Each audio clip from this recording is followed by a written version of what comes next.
right, ladies and gentlemen, what is up? We are live with the boys. Chaz on the very far left over there. Yep. And then Yo, Brad, yo. guitarist and singer respectively of the band 2 Year Break. I'm very excited to have you guys on. Like, I'm very excited just to be in this TV. Yeah, exactly. see, I don't know if you guys know, but I have a good friend. Okay, his name's Space Ghost, and he let me borrow his set. So that's where we're coming live from you guys from. But yeah, Cheers, Space Ghost. cheers to Space Ghost, man. He's been off the airs for a couple years, so he was nice enough to lend me his nice home. So we got some people in the chat. What up, Yanni? What up, Yoli? These guys have been with me with the day one. I appreciate you guys. But like I said, we're with the boys. Guys, tell us about Hello. what's going on. Tell us about your new single, which we heard at the beginning of the stream. And tell us like how it's been releasing that in COVID. Oh, big question to start with. I gotta start off strong. Yeah, Straight releasing into stuff through COVID has been good and bad. I think it's actually made us realise that you can do Yeah. a lot of stuff that you couldn't normally, or you didn't think you could do, because Mhm. you had the luxury of going to studios and meeting people. And then when COVID happened, we realised that actually it's quite efficient to write like this over like a camera and stuff and share each other's music over a stream. Mhm. So actually, there's been some positive things from COVID because it's meant that we've been able to write very differently, and I think it's brought out that kind of newer sound that we've sort of gone for in the more recent music that we're releasing. Would you say, Charlie? Yeah, definitely.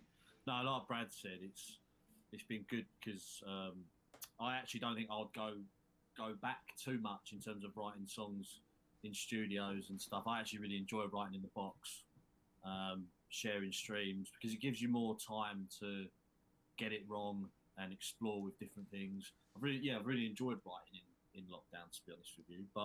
And in terms of releasing stuff, it's a weird one, isn't it? Because everything's now online, so we couldn't like play any shows that would like support any releases and stuff like that. So it's hard to gauge that real connection with fans like in a live situation. Like I mean, they're great online, but that's always that's something that I really miss the live connection.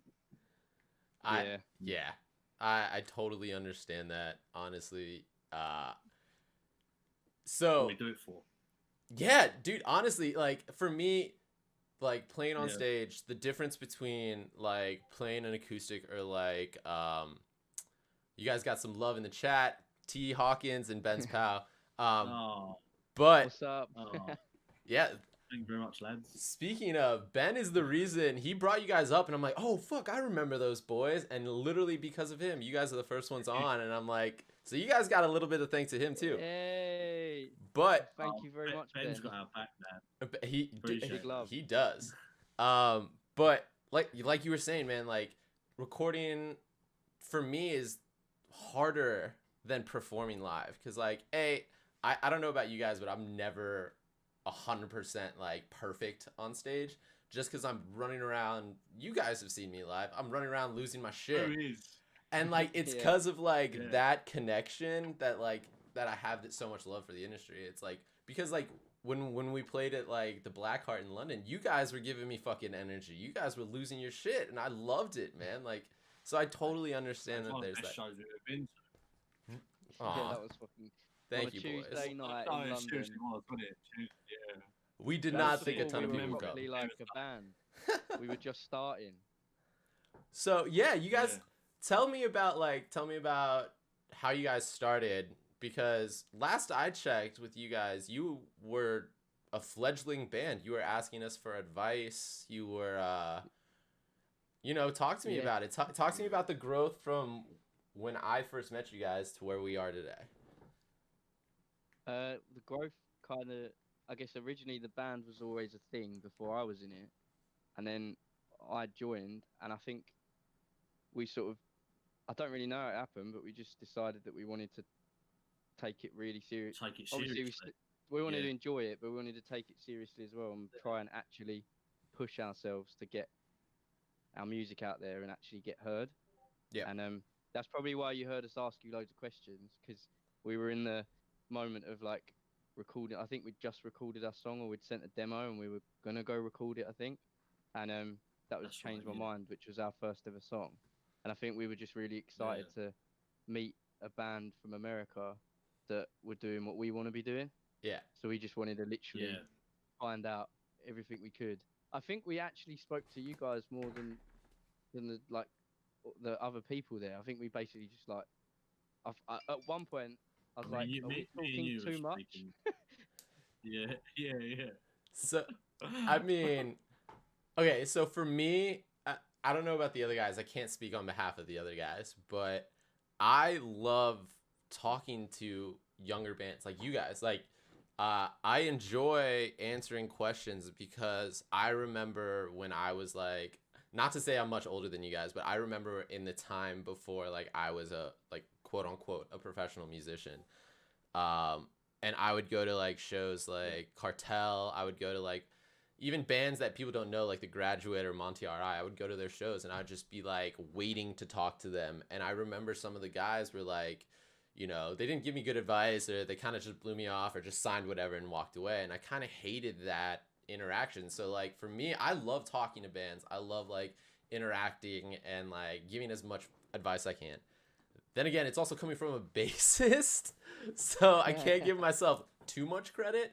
But like, I definitely want to instill that go get 'em attitude, because I think basically what we said was just like, you know, get a good recording, spend money on a good sounding recording, and just work, bust your asses, and like eventually you'll see progression. I'm sure there's more to it, but like, you know, just to give like a brief rundown of like, hey, what you know, but yeah, like I appreciate you guys doing that. I hope we gave you good advice. 100%. I think, yeah, well, there has definitely. been growth since that day, so Yeah. we've definitely taken that. You know, we've taken that hard work on board. We also do what you did for us, and we pretty much, well, the shows that we have played before COVID, we always make sure that we stay around, and like we don't just go, oh cool, we're the Headline Band, we've played our song, see you later, and then never talk to anyone. We stay around after and basically just join in with everyone. Yeah. And that's one of my favourite I love parts, that. is just talking to people, Yeah, because you can relax Definitely. then. You've done your set and you can just talk and see what's up, and it's really nice just to chat with everyone. And I really Yeah. appreciated that when you guys did that for us, and hopefully people appreciate it the other way from when we do it for them. Dude, But I don't do it for ourselves. I do because I just really enjoy talking to people. that's very yeah, fair. yeah. You got, well, so that's the thing. You kind of got to love what you do. And I, from the way you guys were so interested, I can tell that you guys had that like passion for it. And not only that, like to have Ben come into my chat randomly one day and be like, hey, because I was just playing games and I was like, you know what, fuck this. I want to show off some bands that I liked. And like me and him started talking about it. And he's like, yo, you actually like know these guys. And I'm like, what do you mean? And then he told me about like how we like, and I'm like, wait, I remember 3 guys at the Blackheart, and those are the only 3 guys. And he's like, yeah, it's those guys. And it was like, oh, okay, let's check it out. So I threw you guys up, and I was like, you guys have grown so much. Like even Brad, like your confidence in just the music videos that I've seen is there. It's palpable. You can feel it, and it's nice to just see that growth from like even like my perspective, just being like, hey, these guys were like fans of us, but now they're like legitimate, they're our peers, you know. So like, That's pretty mate. cool to hear. oh, dude, like, Appreciate it. oh, dude, no worries. Well, I obviously like I'm no longer in that band, but like, you know, still, you guys, I consider you guys my peers. So, but yeah, who did you guys work with on the latest song? Like, who's your producer, or did you guys self-produce? Talk to me about that. our producer is Clint Murphy, Mhm. and he is fucking amazing. And he's actually joined Yeah, us he's brilliant. technically in the writing of the album. So he writes parts of the song. Sometimes comes up with like a full song, and then we tweak it and stuff. So um, he's a massive asset to our team. We kind of call him the secret member of 2 Year Break because no one technically knows that he helps in that aspect. But if it weren't for him, we wouldn't be writing the kind of music that we're able to produce. Mhm. And he has worked with Nice. such cool bands that we're like fans of. So it's really cool to hear their music and then hear ours and be like, you can tell the similarities in like the mix. Mhm. That like you can tell, so the drums especially, you can tell that Clint's done the drums Yeah. on some of the tracks. Yeah, But yeah, which it's like his stamp on it, isn't it? You yeah, can hear like similarities across the production lines of some of the other artists that he's worked with, and yeah, as Brad was saying, like there's a lot of bands there and a lot of artists there that we know and like, and it's pretty cool to think that, as you say, like the whole peer thing, it's pretty cool to feel on some sort of similar level. Yeah, he's the nuts. He's really good. yeah, we're gonna name drop now. He's worked with Enter Shikari of recent times, Dream State, That's right. Yeah. and a big band that was in a big band of England, which I don't think made it in America when we were younger, but Busted. Okay. They were huge in England. Okay. So yeah, he's worked on them, and that Those are I some do big like names. talking about it because I like to know that I'm part of that little crew. Hey man, those are some like big names to like work with, and like honestly, I feel the same way, dude. Like whenever I can cross someone that I've like looked up to or like sees some sort of connection between me and them, I'm always like I always feel like a weird sense of accomplishment, you know? Like it's just like, oh wow, like I actually, all right, I'm gonna move you over a little bit, a smidge, so yeah, I can see you. I'm moving over. Wait.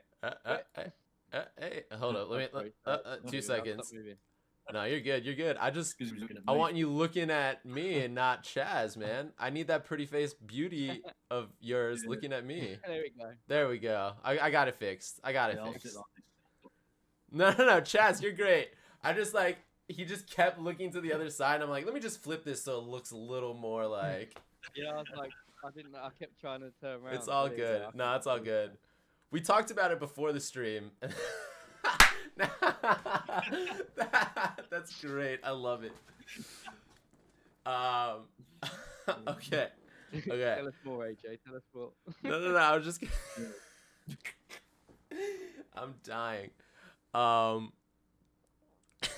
No, I was gonna say a producer can really change the way a band A sounds, B like views themselves too. And I'm glad that you guys had like such a good experience and with what sounds like an amazing producer. Like I'm sorry I'm not familiar with him. I feel like there's that disconnect between like England and Yeah. US where there's just like there are people that we know on Yeah. this side producer wise and there are people on that side. Like I talked to Ben from formerly of As It Is a lot. Ben Bliss. Yeah. And he tells me like producers over there all the time and I'm like, sounds great, man. I have no idea. So I kind of feel bad, but like you guys get it. You understand. No, yeah. We get it. It's funny how I think because certain yeah, bands- so he's. Go on. Yeah, Look- no, I was just gonna say, he's originally from New Zealand. Oh, And then, even so better. He's done a lot of work out there, and then he's done a lot of work in where he lives in England. Does a lot of work here now, but I don't think he's done a lot in America, has he? Yeah. I don't think so. No, I don't think he's done anything in America, has he? Well, I'm familiar with Enter Shikari and I'm familiar with you guys, so now I gotta go look into him and check him out and like be that music nerd that starts checking out all the like producers and like what type of like mixes he uses, like plugins and shit. All right, I gotta ask this. How I'm assuming you guys have been on a couple shows, done a couple like tours and whatnot, right? We haven't actually done any tours. But we've Mm. done gigs. Okay, gigs. Well, when I say Yeah, tours, we've- I'm like we've- even like like 3 day like little things that you guys set up, like gig after gig. But like you guys have done shows. Yeah, right? Okay. yeah. what everybody has like a pre-show ritual. Nobody talks about it. I'm not that guy. Fuck that. I gotta ask, what is the thing that you guys have to do before a set to get yourself in the mood, to get you guys in that mindset? Do you know what? I've never Oh, really do fully you know thought of what? it, but I know that we do stuff, but I don't really know it. So I'll I go, kind I'll of. go. Chaz You has wanna go got it. first? Let's go. Oh, no, I'll go to the toilet about 10 times in the space of like 10 minutes. That's probably me. Okay, I'll take it. I'll take it. So I get really overly excited about things, Hmm. and we a lot of the time we set up our own shows as well. So we're also the promoters and running it all. Yeah, Which I know our that. drummer George does a very good job of.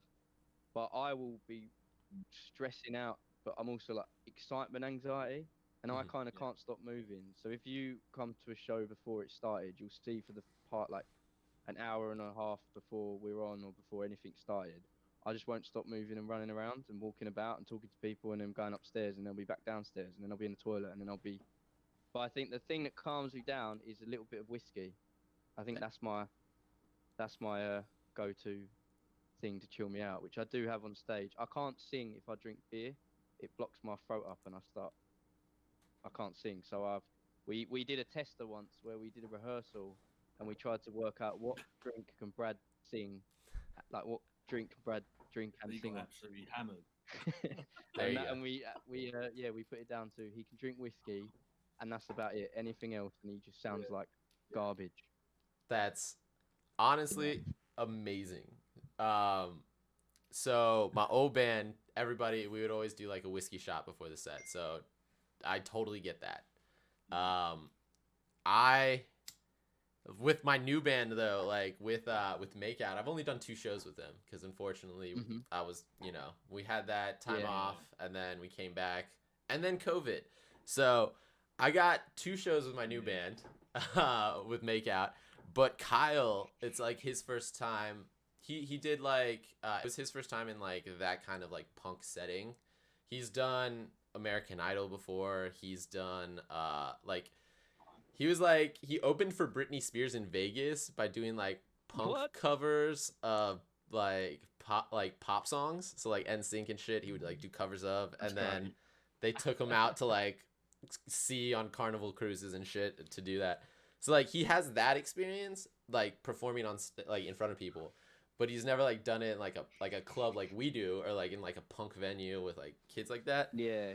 So like the first time, or if he has, like it's been a long time. So the first time we did a show, man, we lost him. We couldn't find him when we were supposed to go on stage because he's like you in the fact that he can't stop moving. He's very nervous. Like an hour before the set, he's talking to fans. Like he's running around. He's like upstairs, downstairs, same thing.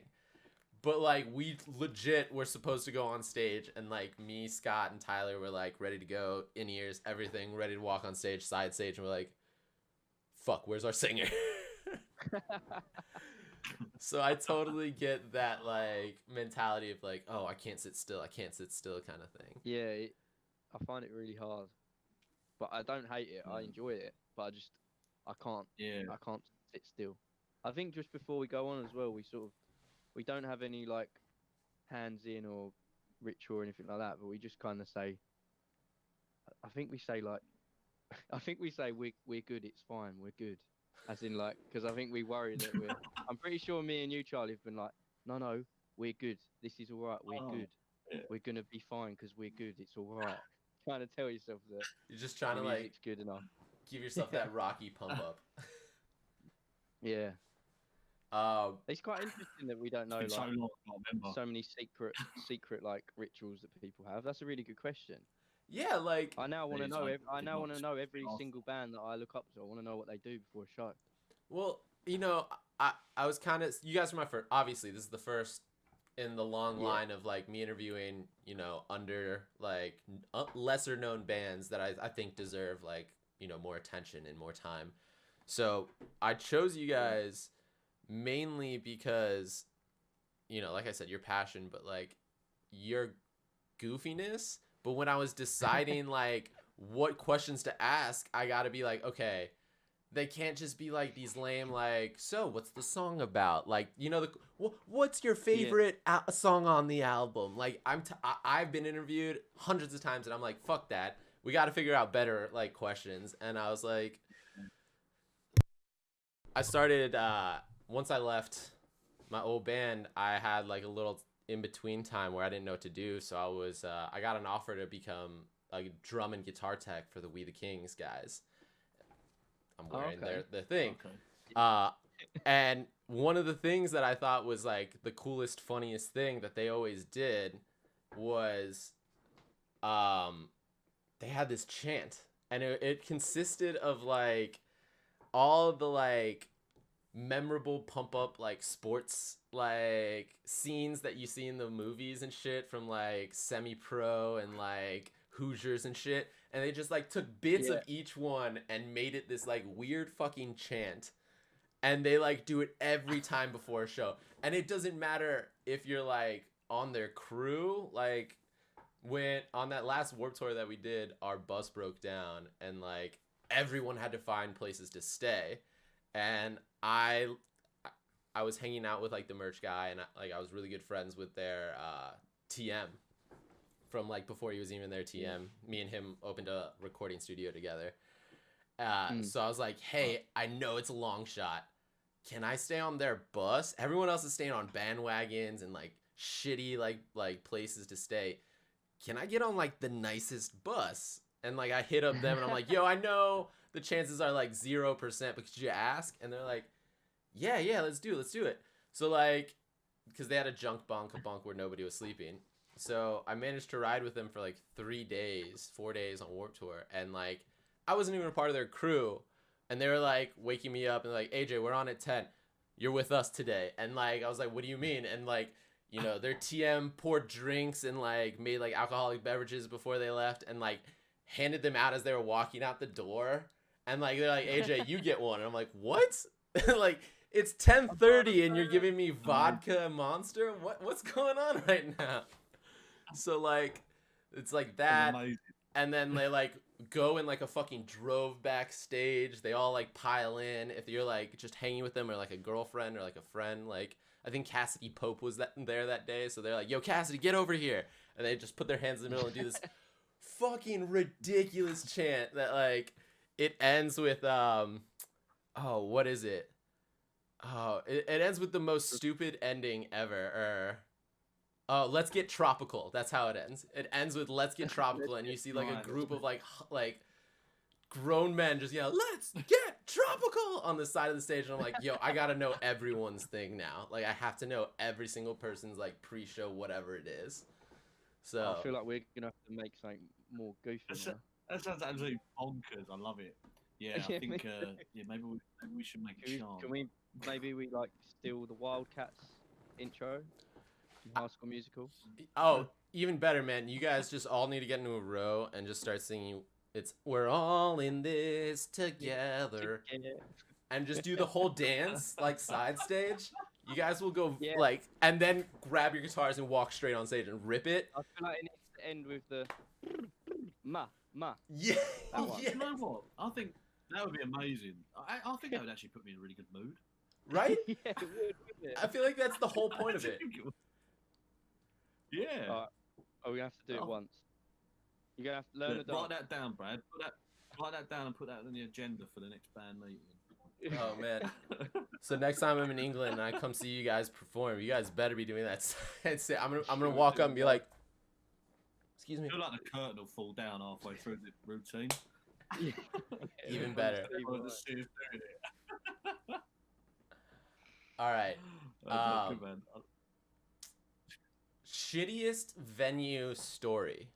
Like, what's the worst place like you've ever been? Like, for me, we had this venue in Oklahoma that every time we play there like 2 times.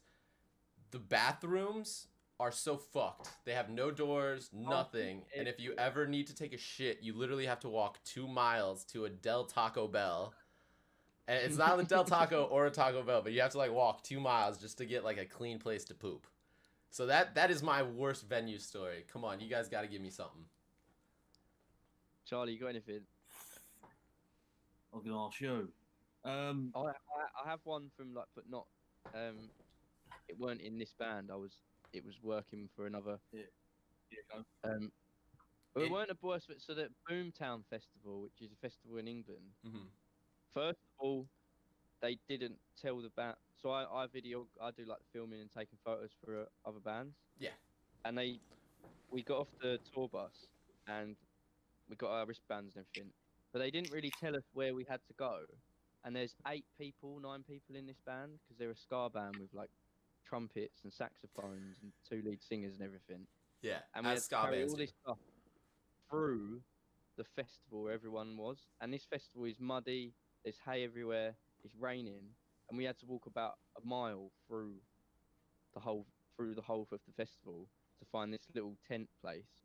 And everyone was dropping their shit in the mud, and they're all wearing really nice suits because they play in suits, so all their suits were getting muddy. And then, yeah, the toilets again were just this little box with a hole in it. It was like, what's them toilets in them American films on the side of the roads with just a hole in it? Oh, the porta potty, or are you talking about like an Yeah, outhouse? No, but like, I'm talking like a proper, like a wooden hole. Oh, like an And- outhouse. Yeah, and you shit, and it lands in a bit of hay, and that's it. What's that? I love that. That's ridiculous. That's just something man made in a field. That's not really a venue, but I love it. No, yeah, I don't really have any like. I don't think any of the venues we played in have been that bad. No, do you know? Oh, The man. toilets You were enjoy that- playing. That Yeah, definitely exactly. counts. That's a given in London. That's a given in London. Name a try and name a place with a nice toilet. Wetherspoons. Yeah, not that. Well, it's not really a venue though, is it? You ever No, played it in isn't. there? No, I had to I've- go to the toilet in Cameo once, and that's like a venue / club in our local town. And they didn't have the toilet. The toilet seat was gone, so it was just the metal rim of the toilet. Just hovering. And I had diarrhea, and I had to go. Nice. And there was probably bits of sick on the floor as well. Oh, And I basically had to like Yeah. hover and like lean over and try and like. And there was no toilet paper either, by the way. oh I no. did get a taxi home. You're just like, I just went home. Oh. I just went home. Uh, yeah. Yeah. Well, Stories like that Well, make that- me know. that story ended on a bad note. Well, it's like, so people always like, I don't, we had like bus invaders on our like van one time, and like, or I think Yeah. we've had friends in our van before. You know how it is, like you're hanging out in your van because there's nowhere else to hang. And I swear to God, every time I go on tour, I bring like at least a 4-pack of toilet paper and like some like baby wipes. And I kid you not, every time people are like, why do you do that? Why do you do that? And I cannot tell you how many times those 2 items have come in handy on tour. Like just stupid handy. Yeah. From like venues that I've never thought of that. literally from venues that don't have toilet paper, I'm just like, venue doesn't have toilet paper, go into the van, grab it, and then you're the only one in the bathroom the whole time because nobody has toilet paper, and you take that shit back to the van when you're done. And then baby wipes That are is just very like 100%. hobo showers. It's Well, great, someone will nab that. right? I'm here to give young Yeah, I bands thought you were tips. gonna say every time someone steals it from you. That's Dude. what I thought you was going with. You have to take it. The people do steal it from you, man. Like I accidentally left They it. do. Should you write your name on it? No, Should you write no. your name on it? No, I let my band use it. Like I'm cool with my band using it. You know, like I'm not an asshole. Like these are my toilet papers. Go fuck yourself. No, but like if like, dude, I'm not giving toilet paper to the whole tour package. Like that's just not cool. Come on. No, absolutely not. No. Can't get toilet paper now, anyway. Okay. Oh, Goals post COVID, post this thing. You got what are some goals that you guys got? goals. Ooh, I have always had We've a goal always, that we've always we play same. Both of us have the same goal that we want to play the O2 Academy in Brixton, Mhm. which is yeah, definitely. how big is it? It's about not like 2000, I massive. think. I think it's more than that. It's No, not like a but massive, I massive. think I think it's just because we've been to so many great shows there. It's just like it's just one of them venues that we've just always had our eyes set on. I think that's Yeah. probably the best way to Now, describe it. I guess that's technically more of a dream, but it will happen. It will It's a happen. goal. It It's counts. It's a goal. Oh, goal. but Yeah. Other No, than- it will happen. It will Yeah. happen. No. other On than playing playing at record, it will happen one day. yeah, I think we just want to get our Immediate goals. Our chat says it's approximately 4,900 people in Brixton. Yeah. Oh, There you right, go. Okay. Oh, I sorry. thought we- Sorry, I was going for the smaller venues. Sorry. Yeah. I want Oh, to sell. I want to sell that out. That's a good goal. Yeah. But the realistic, like, current goal of after COVID is, I think we just want to Yeah. be able to announce. Well, we want to release the album. Yes. We want people to love it, and going from there, we Yes, just that's the goal. probably announce some actual gigs that we can do, and maybe a small tour Yeah. of the UK. That's our goal. We've got one booked in May in Manchester, but obviously who knows if May is going to be realistic, but fingers crossed. But Right. if not, then we'll have to obviously push that back. But yeah, I think immediate goals, like Brad says, get that album done, Mm-hmm. get playing shows again. I know that's a pretty Bog standard answer. innit, for generic. COVID. No, I mean, answer. I think we have been so without. yeah. No, I think it's a standard answer, but it's like an answer that like needs to be said. I think it's just like Yeah, like definitely in the mid we're the same thing, but like let's talk about the album. festival. So what's the one thing that you guys are excited to release about the album? Like something, and tell me about like the change between your viewpoint on like the industry before and after recording this album, like everything that you guys seen. Like, I know that's a big broad question, but like I feel like after every album that I've done, I feel like I've grown something, and I've learned about something that I had no like idea about beforehand, So talk to me about the whole Yeah. album process and what you guys are most excited about that album. Well, the thing Brad, I'm what most are you most excited excited? about is releasing some of the more stranger tunes on the album. There's like we have our kind of creation and like the kind of music that we make, but there's one or two songs on the album that are still very us, but they've just got some really cool like heavy bits or some really weird dubsteppy bits that we'd never really normally done before, and they sound sick, and I can't wait for people to hear They such a diverse. I want the album to be very like, you can tell it's us, it's 2 Year Break, but there's some like diverse stuff on there that just sort Yeah. of breaks a bit of the barriers of what our genre is, or what genre we are. We don't even know what genre we are anymore because we just sort of write what we're like at the moment, and that's what we've ended up. The album is what we ended up coming up with, and I don't really know Yeah. what box it can be put in currently, but I'm just excited for people to hear all the weird and cool and like stuff that we've, like the way we've grown, and I think you can hear it in the album that we've developed our sound further to what most people have currently heard. Mhm. Yeah. But yeah, that's I think that's I couldn't really add too much to that, to be honest, in terms of like that is exactly what I'm looking forward to. Just sort of testing the water and showing people like something a little bit different. This is what we can do. This is what we're about. And I think I'm looking forward to seeing what how the story goes after the first album. So this is our debut album. So Right. Yeah. so we've never been in this position before. So it's like we signed up to do an album. It's been an amazing experience, very difficult, as you would know. Yeah. But also challenging, fun. It's been in terms of music, I'm enjoying the best time of my life at the minute musically in terms of creating. That's awesome. Obviously not playing live, but and then I'm just looking forward to seeing like what happens after it, how it's received, how the industry takes it, and who gets to see it in the industry.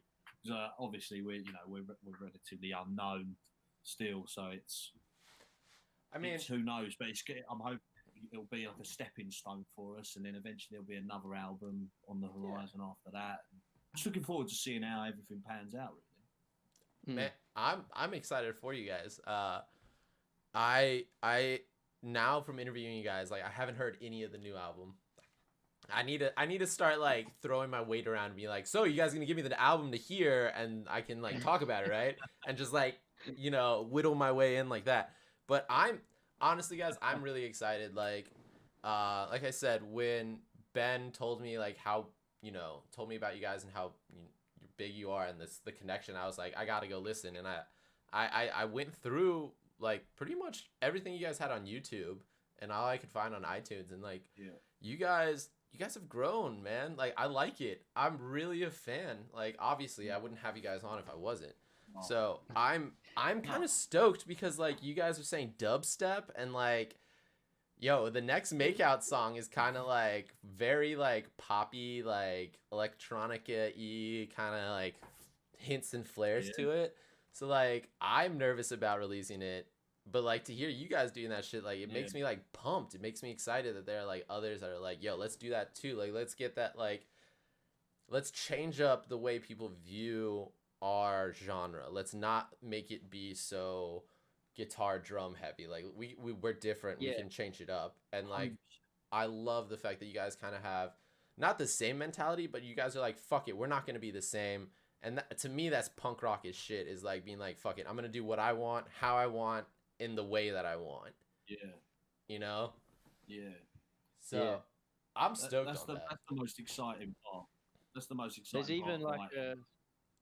like you've got all these heavy stuff and everything, but then we've even like we're currently in the process of writing a bit more of like your classic just pop tune, and it's like it's just mental. There's a bit of Calvin Harris in there, and a little bit of.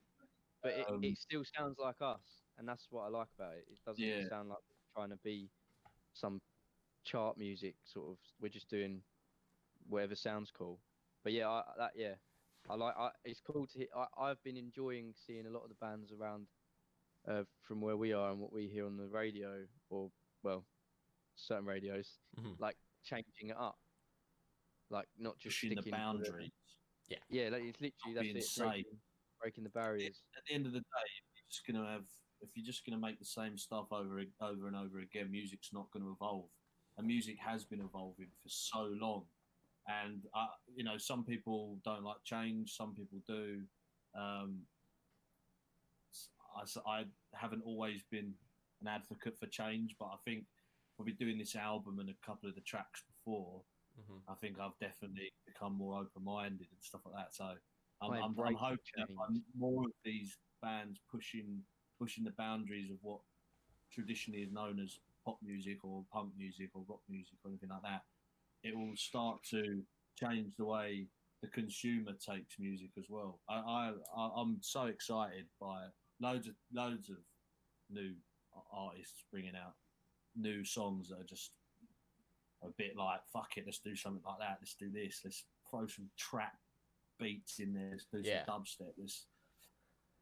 I love it. I mean, hey Joe, I have a band for you to listen to. Oh, let's do it. Yes, let's do it. I'm always down. They're called Wargasm. Wargasm. Yeah. All right. Yeah, they're wicked. And their song's called Spit, and it's really good. I don't know what genre they are, and there's just so much going on. It's a bit like new metal, isn't it? Okay. Yeah. You might like it, you might hate it, but I just love how much it switches up. Okay. We'll definitely look into it. We'll look into it on stream. On Tuesday, guys, we're gonna we'll check out Wargasm and a couple other younger bands in the stream and talk about them. Yeah, dude. Thank you for the advice. I will definitely look into it. Okay, I gotta ask though. it's always interesting to me as far as like the bands that I've gone through and the work that I've done. Uh, Going once you're done with an album or like an EP or whatever, deciding what song to be the single before the album comes out and then after the album comes out. Did you guys think about that? Did you guys have a discussion about that? And if so, like, what was it all like? How did that go about? You know? Well, I think the it's still- challenging thing, Brad, wasn't it? The challenging thing was that we didn't have the album written at all, and we were like, right, we're gonna write an album fresh here, Mhm. so we've got to write 2 singles off the bat. Just like before you even had the album together, you just got to make the singles. So that's yeah, two of the ones you've heard. Okay. So that's kind of the mentality you guys But came yeah. yeah, and now But we've then, got, but then again, yeah. But then again, you always want to make them single worthy. So that was what was challenging. So we didn't really know what the album was going to be, and we had to write 2 singles. Yeah. Straight off anyway. and that now we're like in the stages of most of the album is demoed, some of it's recorded, and we're finishing it off in a month or so. Mhm. Now we're like we're trying to work out what songs we're gonna keep on the album, what songs we're gonna bin or maybe keep for a rainy day, and also what order you're supposed to put them in. Yeah. What's gonna sound the best when you listen to it, and then we haven't actually discussed what we think the next. We want to bring 2 more singles out, and like the full. So we'll bring a single out, and then another single will be with the album. Okay. And we haven't fully worked that out yet because, well, I guess the songs aren't It's fully still quite finished. fresh, but isn't it? Yeah. It's Still hard. I quite don't know how fresh you as well. really. I have a few I in don't mind of what I think should be the singles, but it could change tomorrow. So And it probably will. okay. So basically, I just want to get this straight for me. Fuck the fans. I want to know what you guys are doing. Yeah. So basically, you guys went in and were like, okay, we gotta write the 2 bad like ass singles first, and then focus on trying to make singles. Or did you guys go in and be like, okay, here are like 15, 16 songs that we like. Let's whittle it down to like however many is gonna go on the album, and then pick. So how did you guys go about it? Was it, you know? Chaz, go on. No, literally, it was right. Let's write 2. Right, we've got to write 2 singles because this is when we're going to release them. Yeah. And then I think Then we we'll write probably the must have album. had like one or Okay. yeah, almost like that. But it was kind of like, okay, we've kind of got like ideas floating about. Yeah. But we essentially committed to doing an album before we had one. So it was like, okay, do you know what I mean? It was Yeah. pretty much like that. So it was like, okay, we've just got to go for it now. Got to go and write as many as we can by this certain date. And then, so yeah, we've just been beavering away at it for, I mean, evenings, weekends, you know, trying to get as many Yeah, out there. Yeah. I think we've probably got about 15, 16 sort of songs, if you like. Some obviously more further advanced than others. Right. But no, on the whole, there's probably about 15 or 16 sort of ideas there, songs there, and some other ideas floating about as well. So, but I think as say in about a month's time, we're going away to properly record it. So, yeah, we've got a lot of hard work to do in the meantime, just putting the pieces of the puzzle together. I think. But Okay. do you know what? I wouldn't have it any other way. Well, I mean, I would. I would. Right. With- Minus COVID. with yeah, Yeah. I would- Yeah. yeah. But I've really enjoyed it because I think something, especially this is like me and Brad. I think we definitely work better under pressure. Yeah. So we've obviously said, oh, do you know what? Right, we're doing this album. This is what we're doing, and now it's like, right, you got to go and write the thing.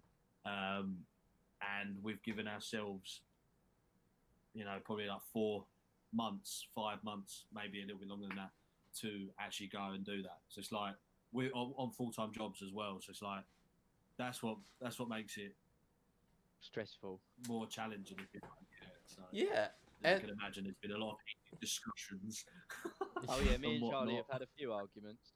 oh, so that's kind of what I wanted to get into. I wanted to see some drama. So for me, the biggest like issues for like my old band was deciding like what songs to keep on the record. Like we had like almost knockdown drag out fights during Pride and Disaster because we I had can like imagine. 10 songs going down like that we had to cut almost. And like some of us were like adamant about Yeah. keeping some about, were adamant about others. Knockdown drag out fights for other reasons too. Besides that. But Yeah. so like that's kind of what I wanted to see. Like what are the arguments you guys get into? What are the fights that you guys inter band wise go down? Like cuz from what I saw, like I have this weird kind of like career where I've been in two somewhat successful bands and I now tech for like one that you can argue is like very big. And the Kings, literally their biggest fight on all the tours that I've been with them on, the biggest fight was over the fact that Travis's jacket smelled like butthole. Like it was just sweaty and gross because he wears it on stage while he performs, which makes sense. It's gonna be smelly. It's gonna be bad. And Danny, the drummer, decided to put it outside and hang it on the window, like the fucking side mirror window, because it's fucking cold. It was like -degrees, and he's like, the cold kills the bad smelling germs, and that was their biggest fight. Was literally over the and it was a bad fight. But like it was over something so dumb, and it was purely, you could see that like they love each other, and they were just frustrated over being away from family for like 3 months. So it's just like I'm frustrated. I'm gonna get upset because it was the dumbest fight ever, and I literally within an hour both of those guys were like, "I love you, brother," and like we're just pissed, and it's just like that's hilarious to me. So like I want to know like what dumb arguments do you guys get into? What's the dumbest argument you guys had? Dumbest argument. Dumbest argument. I don't know because I feel like I pick my fights well. There you go. I like that.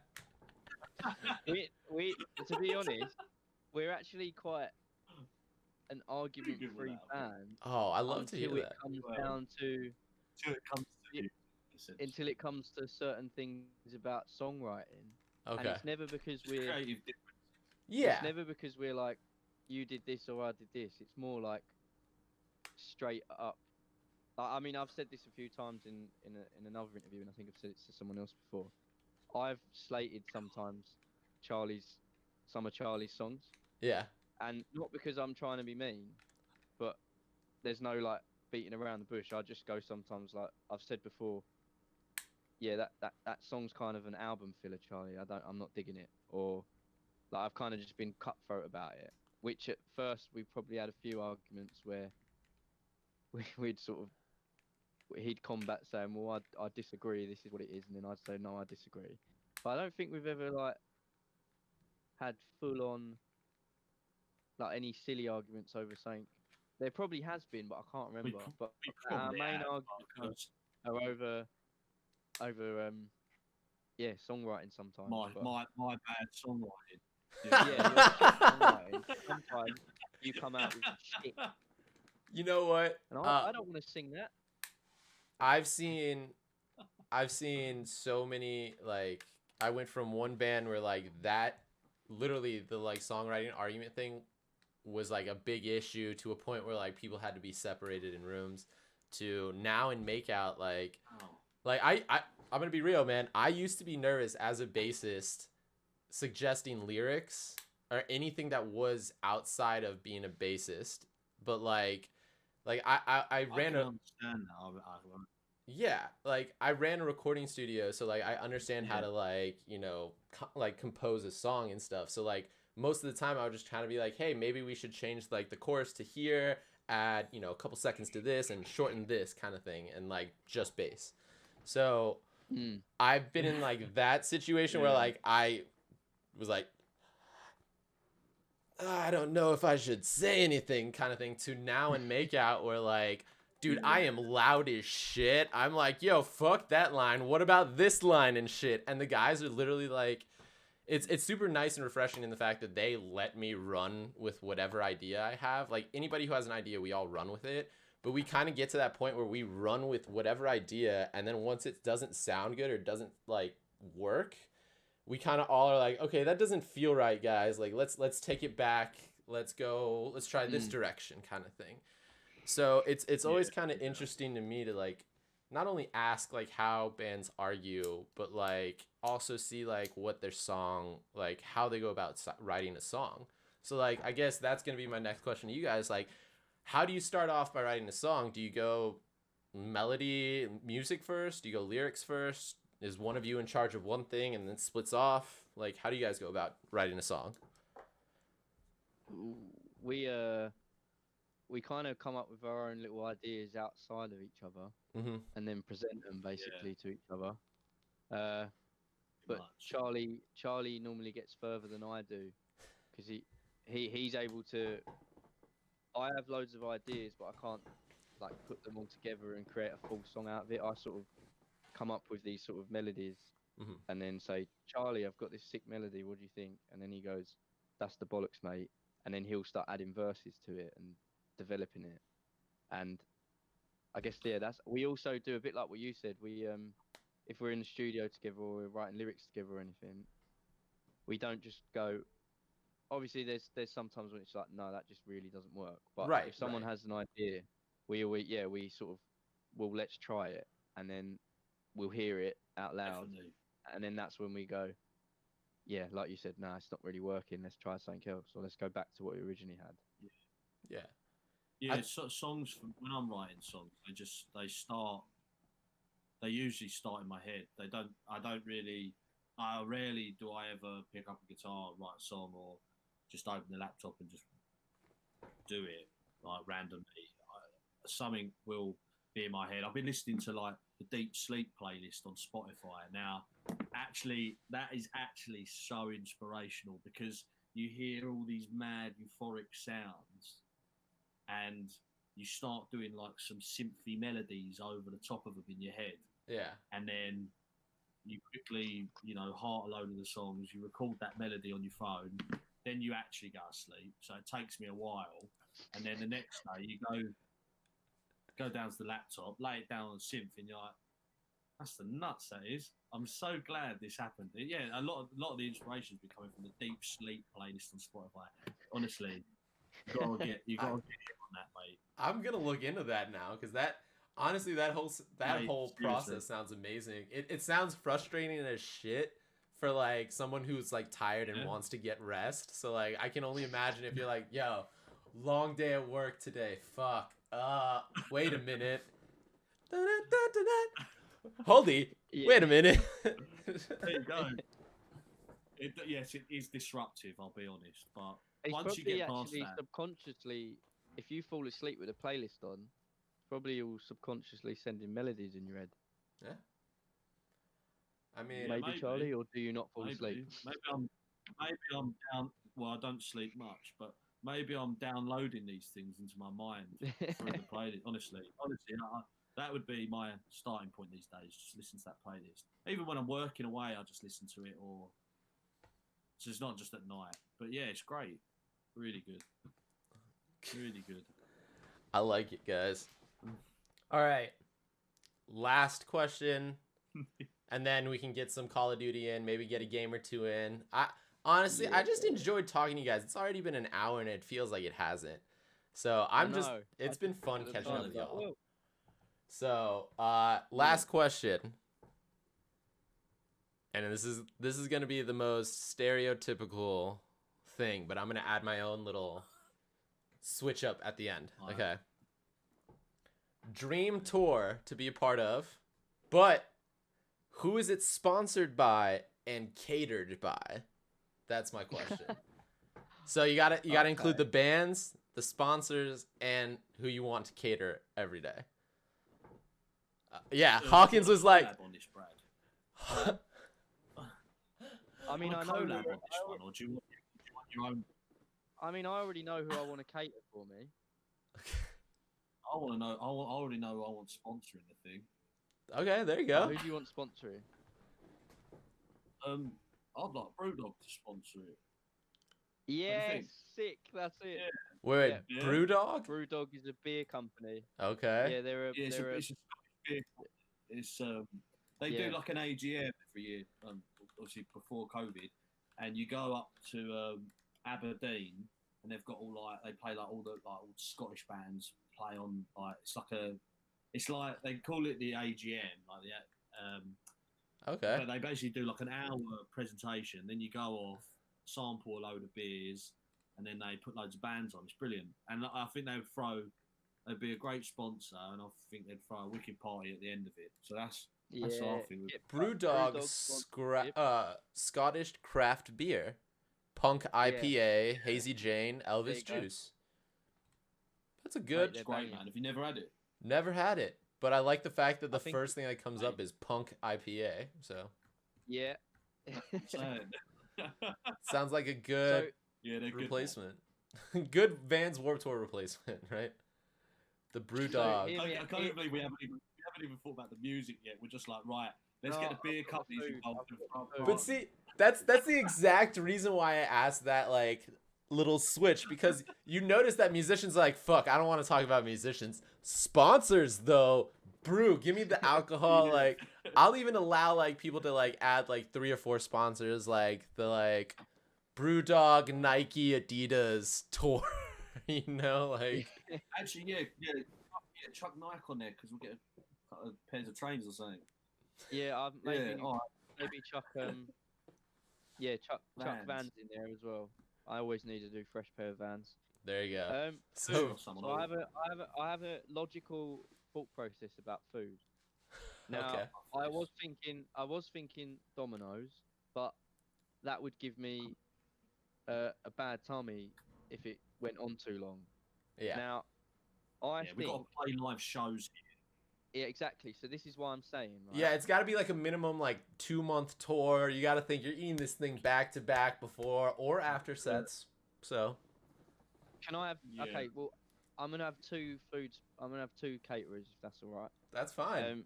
You Bring can, it. if you want, mate, sure. You can add as many as you want. This is a hypothetical, man. We're not gonna go out and get this tour going. So If it actually happens.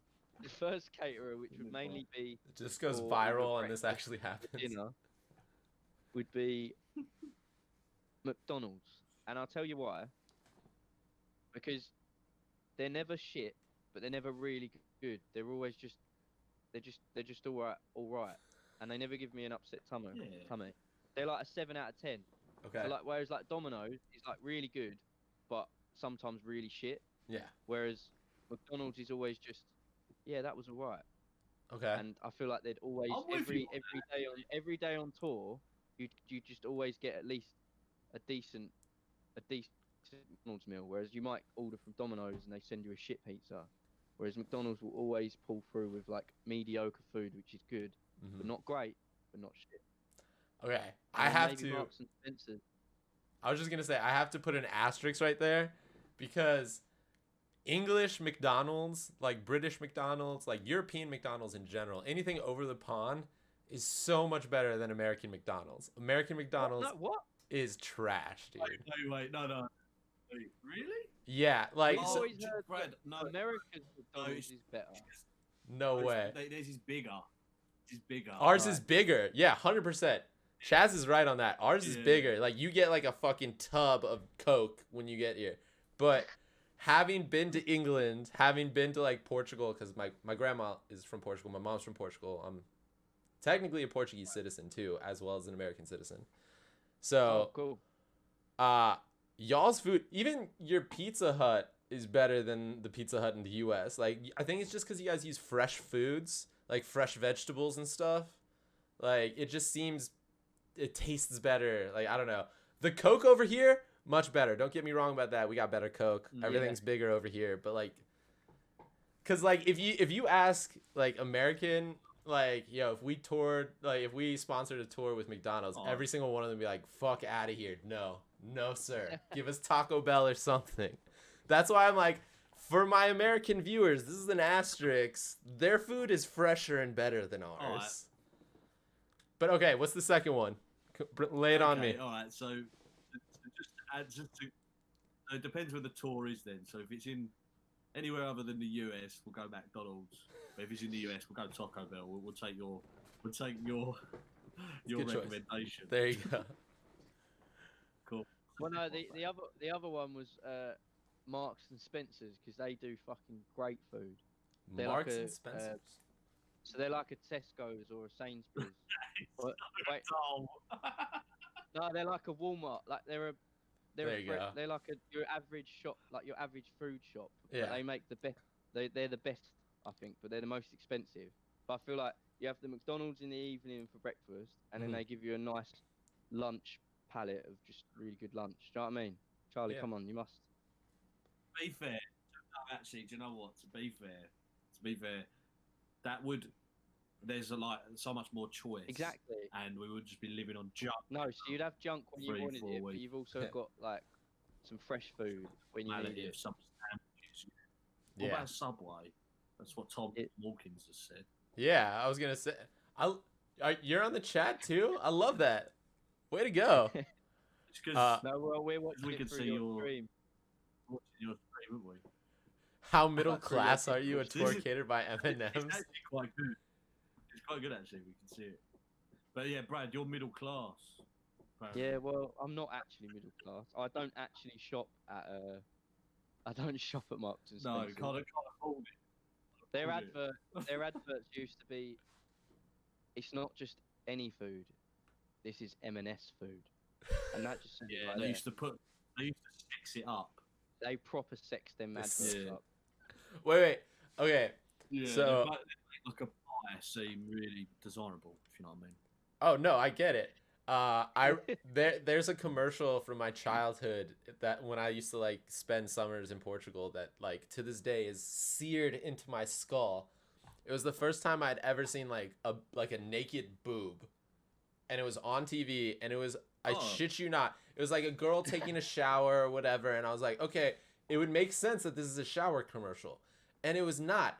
It showed her nipple, and then it went like chocolate, and then the advertisement went and changed to chocolate, and I'm like, to this day I'm like, okay, so they show naked ladies for chocolate commercials here. So when you're like they sexed it up, I'm like, I don't think they properly sexed it up like that. No, they don't. They definitely don't sex it up if that's what you Not witnessed. to the level of where they show some nudity. No. Dude, No, to not this at day all. I will never forget that commercial because I was like, that's bold. And then like they had American TV show or whatever, but like any of like the really violent, bloody, gory scenes they'd edit out. So I was like, okay, so in the US you can see someone get shot in the head, but seeing some nip is a little Yeah. bad. I don't think that's It good, is weird Yeah. what people choose to see. right? We're I out, was yeah. listening to I think it was, is it Panic at the Disco earlier? Yeah. Right. And their YouTube video mutes the word God, so they say closing the damn door instead of saying closing the goddamn door. But he says whore. They don't mute whore. He can say whore, but he can't say goddamn. Yeah, that's. I know what Where's you mean. the- That's weird. Why do they do Where's the that? cutoff? Yeah, I don't. That's like a whole nother thing that like it's just a barrel of monkeys. Like it's just Pandora's box to get down into, especially like having joined Makeout, from like leaving Sleep On and joining Makeout, and like having to deal with that like influx of fans being disappointed because I joined a band who used the word whore in one song. I kind of got to get this out in the open now. John Feldman wrote that song. Like, I don't give a shit. I wasn't involved with it. Like, I wasn't one of the guys in the band at that point. Feldman wrote that song, and like he was like, if we don't put this on the album, we're not gonna let you get on Rise. Like, we're gonna take all your opportunities away. So it was like it was basically like, hey, here's a song written that you don't really agree with, but if you put it on, you can go tour with Blink-182. You can get on Rise. You can get a record deal, and I'll support. Like, I'm this famous producer. I'll support you. So like having heard that upon joining the band, I kind of was just like, I get it, you know, like. Yeah. I totally understand your crazy. reasoning It's insane. behind putting that song out. But like It's having said all that, he terrible song. I think the lyrics are awful. That's like one of the only songs that like I was adamant like if I joined, we're never playing that. We're taking it off. We even actively tweeted at Rise and they said they're gonna take it off, and then have it because they're making money off of it. So that's a whole nother story. Yeah. But I say that because the lyrics suck. It's a bad song. But like the thing that people got upset about was the word whore and how misogynistic that song is. And I agree 100%. It's a bad song. It's very misogynistic. But if you go back in time, not even very far, you have singles with the word whore in the chorus line being sung out by people. You have like Misery Business by Paramore. Even though Haley doesn't sing it anymore, like that was a song back in the day. So I feel like it kind of falls in the same pretense. So it's like, it's this weird situation where like, you know, I feel like people can get upset about certain things, but they pick and choose who they can get upset about based off of like level of notoriety or something. And it kind of upsets me a little bit. Like, it's, to me, it's like, if you're going to change the rules mid-game, like, that's not fair. Like, if you're going to get mad at everybody for using the word whore, let's do it, you know? But it's just kind of like... It's going to sound really silly now, and I hope you don't mind me saying it, Charlie. But we changed one of our lyrics because we were like, what if people complain that we're... in the song "Do You Want to Find Love," yeah, it says it says every time we talk they keep on saying, but it used to be she keeps on saying, because it was meant to be more about like, we see, because we're talking from our perspective, we see this kind of social media thing that's trying to sell us love as a female. So we were saying every time we talk she keeps on saying, do you want to find love? Because it was also meant to have a bit of like a two meanings of like a tongue-in-cheek kind of about thing. when you like meet someone and they want to find love, and you kind of just want to, you're not really ready for love, you just want to go out with your mates and stuff. But we changed it from she, because we were, what if we say she and people go, oh, you're stereotyping or blah blah blah, and like we changed it to that. Oh my god, my voice. We changed it to they, and like it's kind of scary a little bit because you don't want to offend people. So you have to try and think what is going to offend someone, and luckily it's only she, and that's not the end of the world. It is how far do you go with it? Because we've even talked about taking the word she out of bloody like every song, other songs, and it's like, it's not an offensive term. You're addressing a female from a male's perspective. It's not offensive. Do you know what I mean? Oh yeah. It's not intended to be. It would be offensive if they weren't a she and they didn't want to be called a she, but in our story, they're a she. Right. And I feel like the listener has to take that in. Like, they have to realize that the song is like, for the majority of artists, the song is a story that they're telling, and a lot of times it's a story that they're telling about themselves. And they're not trying to, you know, speak about a whole group or like the royal you or the royal we when they write about it. They're writing about somebody in their head specifically, but they're giving them a character name or like, you know, a different name than the actual person it's about.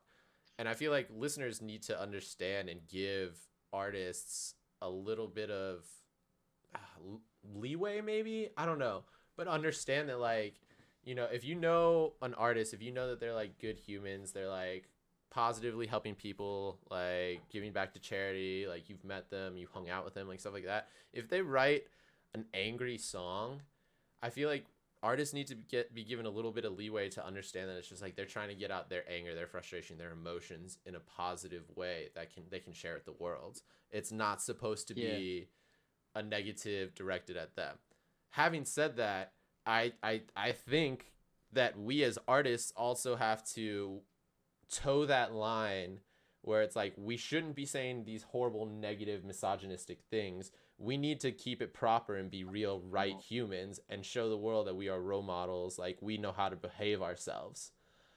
And like, just because we're angry, we shouldn't be like going to those extremes. So it's like it's a weird fine line that we have to do. Having said that, I don't think you guys, this is me personally, and don't let that change anything. I don't think we as like collective we musicians need to start worrying about misgendering characters within our songs for other people. At the same time I say that, like I don't want to, like you guys say, I don't want to misgender people. I don't want people to get upset because like, you know, we used a he, her instead of a they.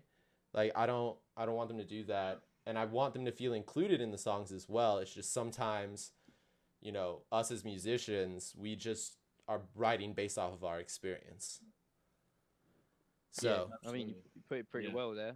I don't think I need to elaborate on that at all. I'm sorry, we just got into the like whole whore thing, and I was like, this is an opportunity that I need to talk about something. No, it's fine.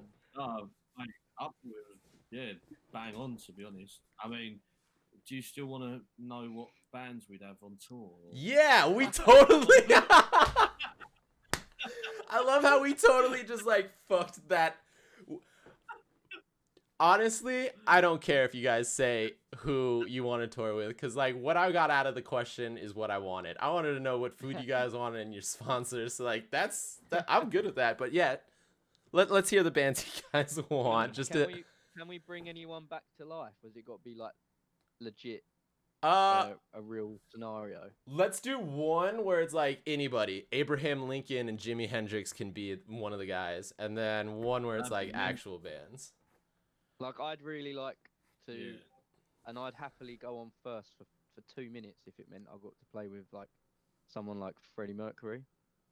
Yeah, That'd be mental, wouldn't it? right. But obviously, do you imagine? imagine Yeah. that.